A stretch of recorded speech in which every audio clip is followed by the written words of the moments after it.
feel a little overdressed for Rachel's Life today, but I just finished filming and I'm too lazy to move all of my lights into a different room. So we're just gonna go with it. I'm also testing out this lipstick for Rach Loves. Do we like it? I like it. Hello everyone, I'm here today to share with you guys my tips for surviving those first 3 months of having a newborn. And I know that that is a very daunting task for new moms, and it's scary because you have this little baby that relies on you for everything and you're the one in charge of them.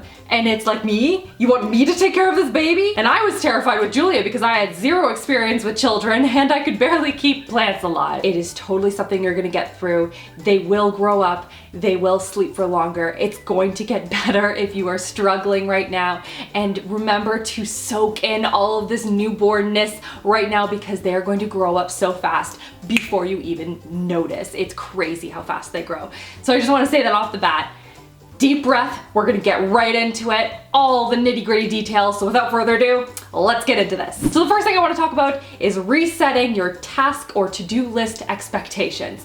This for me was a big one because I'm a very type A personality where I need to have, all my tasks listed out for the day and tick them off as I go. And that's how I feel productive and accomplished by the end of the day. And then Julia came around and suddenly my to-do list kept piling up and nothing was getting checked off. So if you are all like me, the one thing I would recommend is to take your to-do list, say you can accomplish 10 tasks in a day, which if you can, you are superwoman. Dedicate at least half of those, so 50 to 75%, some days it'll be 90%, to just taking care of that newborn baby. I don't know what it was, but seeing it written out and being able to tick it off, it really helped me to survive that. And you know what? Some days, nothing but taking care of your baby is gonna get accomplished, and that is okay. Chores can wait. Dinner can be takeout again. Who doesn't love pizza? Give yourself a break the way you gave yourself a break when you were pregnant, or at least I did. I was like, girl, I am growing a human inside of me. I'm going to take 5 or 10, maybe 20. Same thing applies when you're holding that baby in your arms, so just reset those expectations a little bit. Next up, let's talk about that first outing, just you and newborn baby,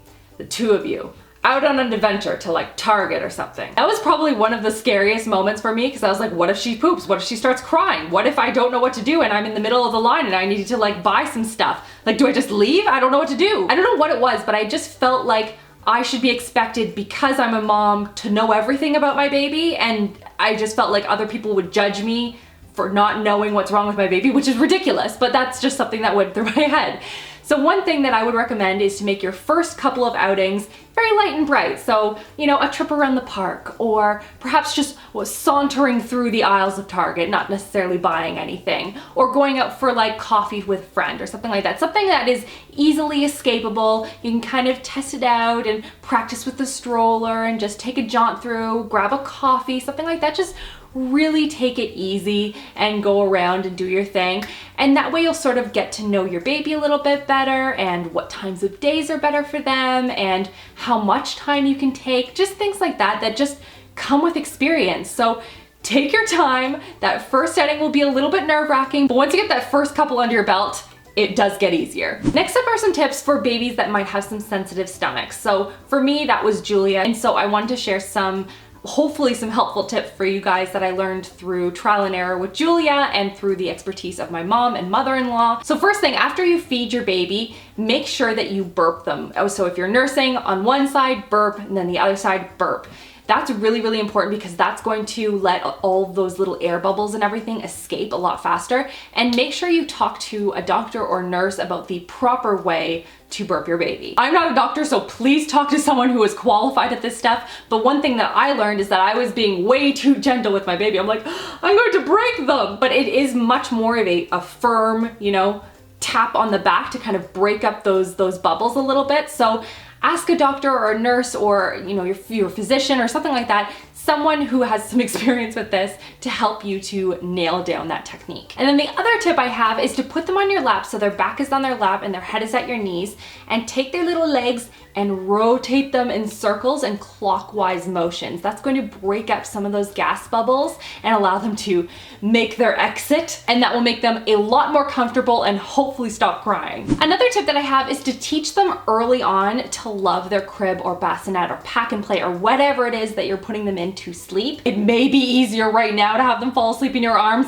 but you're gonna pay for it down the road. So ease yourself into it slowly. The first 3 months they're not gonna get on a really good sleep schedule unless you have a miracle baby that sleeps through the night from the beginning, in which case I am very jealous. The one tip I will say is to put them down in the crib when they're sleepy but not asleep. If you need to nurse them first, make sure they don't fall asleep while nursing. That's really important. They need to be able to learn to fall asleep by themselves in the crib. That's a really important skill, because otherwise, think about it like in the eyes of the baby. So if you're nursing them, they fall asleep, and then so they think they're falling asleep in your arms, and then they wake up in an entirely different place. Wouldn't you cry too? And just remember, sleep is gonna be like up and down every so often. It's gonna be like a 4-hour sleep, and then it's gonna be like an hour sleep, and it's just gonna fluctuate for the first little while. But that's okay. This is the first 3 months. If you want, you can sort of do like a flexible nighttime routine or something where you nurse them and then read them a story and then put them to sleep, and you know, that kind of thing if you want. But don't get frustrated if it doesn't work right off the bat. This is something that they're gonna grow into a little bit down the road. Don't be afraid to ask for help.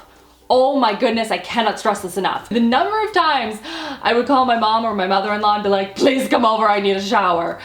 It was too many, but that's okay. Help is good, help is important. Make sure you have a support system around you. Remember, you are not expected to know everything right off the bat, and having help there really does make a big difference. I know for me, like I was struggling to try and, you know, shower and make dinner or make food in some way, or just do laundry and chores and things around the house. Like it was just a lot to be able to try and figure out Julia and Luke and also do all these things. So don't be afraid to ask help from your support system, and make sure that you have people around you that want to love and support you and your baby. Next up, limit your Google searches. There are nights or early mornings, and I'd be nursing Luke and I'd be trying to figure out all these different things like, what does this cough mean? And what does this rash mean? And why isn't my baby sleeping through the night? And all these different things. And you start comparing yourself to other babies. Take a deep breath. It's probably nothing that you have to worry about. If you are worried, talk to your doctor. In Canada, there are support lines like Mother Risk that can help, and there's a ton of different ways that you can find help if you need to,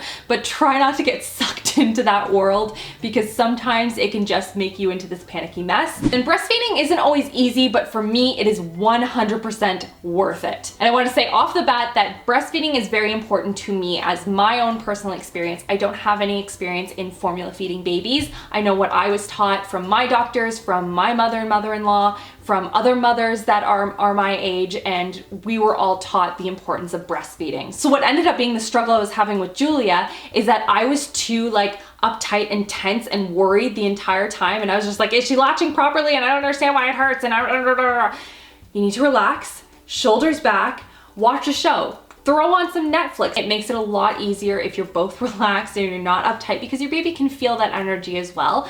That was really, really helpful for me. And I talked to a lactation consultant. I went to the hospital a couple of times to kind of ask some of the experts there as well. Like I really took a lot of effort to try and figure it out and make it better, and it worked. And I'm really proud of myself for doing that. And I would encourage you to do some research and try and figure out if it's right for you.